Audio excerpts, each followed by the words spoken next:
Jonathan Jones for more on this. JJ, first, your reaction to this news that the Giants are releasing Daniel Jones. Not overwhelmingly surprising here, Jeremy, because yesterday we heard from Daniel Jones. He had those prepared remarks.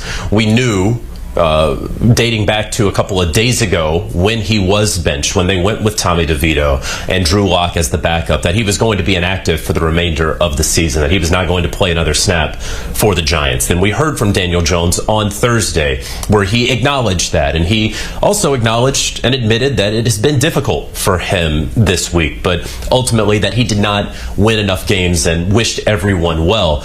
And so the question then was, what are the Giants going to do with Daniel Jones moving forward? Are they going to say, hey, you can stay with us if you want to? Are they going to say, hey, you can go home?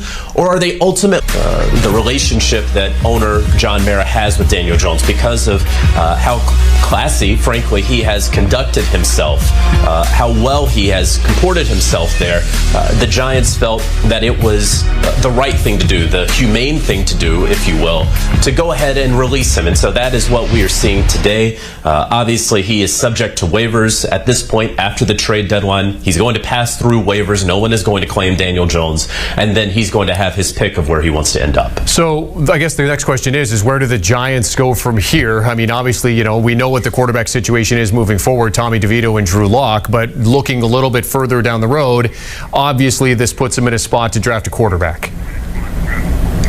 It does. And again, we can talk about the free agent quarterback market. It's not going to be very strong, right? We are anticipating Justin Fields will be out there. Potentially a Sam Darnold. Is he going to go back to New York? Those are a couple of options. Aaron Rodgers with the Jets. But this is not the sort of quarterback carousel offseason that we have seen in previous years. At least that's not what we are anticipating.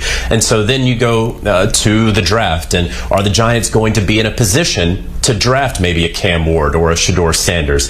And I'll talk quickly about Shedeur. This is a player that the Giants have paid very, very close attention to. I think it was last month that they sent 3 scouts out there to Colorado. Of course, there's plenty of players to check out at Colorado, but they did, of course, have an eye on Shedeur. And so you're going to hear plenty about that as the weeks and months go along. Will they be in a position? Remember, the Giants were very, very interested in drafting a quarterback this past offseason, this past April. They wanted to get up to number 2 and draft Jaden Daniels. They couldn't with the Washington Commanders. They wanted to get up to number 3 with the Patriots and draft Drake May. They couldn't. And so they stayed pat and drafted Malik Neighbors, and all of that, of course, played out on HBO on that Hard Knocks series. And so this is their where they stand right now, but they do get a jump on things by going ahead and parting ways with Daniel Jones. You mentioned the Hard Knocks situation. Obviously, the Saquon Barkley thing was something that put a lot of pressure on. A lot of fans saw that, and then Barkley, of course, had that breakout first part of the season with the Eagles. Now you get the Daniel Jones situation. So when you look at it now in terms of a big picture scenario with the Giants, what does this move say or mean for head coach Brian Daboll and general manager Joe Schoen? So everything that I've heard, Jeremy, and you put it very diplomatically and very politely, and I think the question that a lot of folks who are watching this want to know, are the jobs of Joe Schoen and Brian Daboll in danger? We have heard from owner John Mara, who has said he does not anticipate and will not make any in-season change and does not expect to make a change in the offseason. All of that has been echoed to me. It was clear a month ago when John Mara said that the Daniel Jones experiment had failed. It was clear that the contract ultimately was a mistake. Plenty of people could argue that it was a mistake at the time, but certainly with the benefit of hindsight, it is. I believe that Joe Schoen is safe. I believe right now that Brian Daboll is safe. Any of that can change, and so we should house that on November 22nd and understand that is where we stand right now.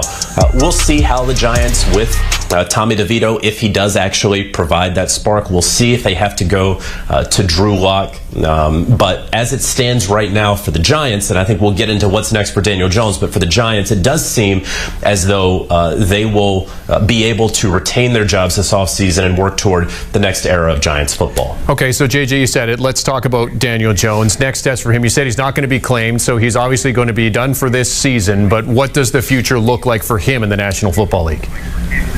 So, and just a quick note on that. So all veterans are subject to waivers because of his contract, and the quick math, he's due still around, I don't know, like $10 million. Teams don't have that sort of money in cap space in order to bring that player on, and so he's not going to be claimed on waivers. That then means that he would then be a free agent. So a team can claim him this season, and I do believe that a team will claim him this season on the veteran minimum. And so now it's a matter of will not claim him, but will sign him. And now it's a matter of where he wants to go. And you first start with systems with which he is familiar. And so immediately, I think about Buffalo.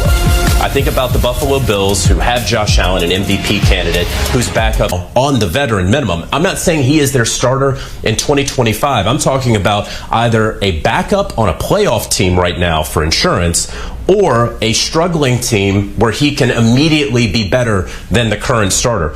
Any of those things can happen, but I think number one, the place that you should look are the Buffalo Bills. Again, Daniel Jones has a say in this. He's going to clear waivers, and he's going to be able to determine where he wants to go for the remainder of the season and the postseason. I find it hard to believe if he has an offer from, let's say, the Buffalo Bills to be the backup, or the Las Vegas Raiders to compete with Gardner Minshew and ultimately be the starter in December. I think he's going to pick the Bills. So we will see what winds up happening over these next couple days. But Daniel Jones will be a free agent, and he will have his choice here in the next coming days. Great breakdown, as always, from our lead NFL insider, Jonathan Jones, reacting to the news that the Giants are releasing quarterback Daniel Jones. Thanks for helping on with us, JJ. Always appreciate it. In terms of the NFL on CBS, we'll get to that in a second because the Giants are playing there this weekend. But the Giants did release a statement saying, from the president, John Mara, Daniel came to see me this morning and asked if we would release him. We mutually agreed that it would be best for him and for the team. We hold Daniel in high regard, it goes on to say, and have a great appreciation for him. We wish him nothing but the best in the future.